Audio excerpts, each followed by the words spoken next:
Hello everyone, welcome to the second episode of sharing my journey and improving English. Uh, so in this video, I am going to share I am learning MongoDB, and for the last 1 month I haven't done anything. So I almost just forgot almost all of it.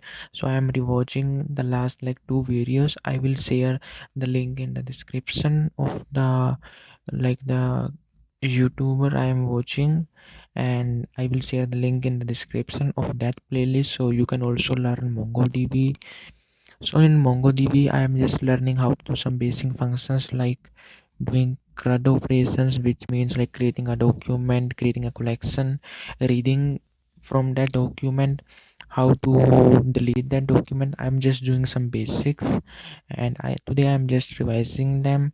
Let's hope that I am going to finish the playlist soon, because it's been like 2 months I have started it and it's taking a lot of time. Apart from this, I have also started working on my resume for my software development, and I have also started learning about LinkedIn on how to create a profile, learning some basic functionalities, and I am trying to update my profile.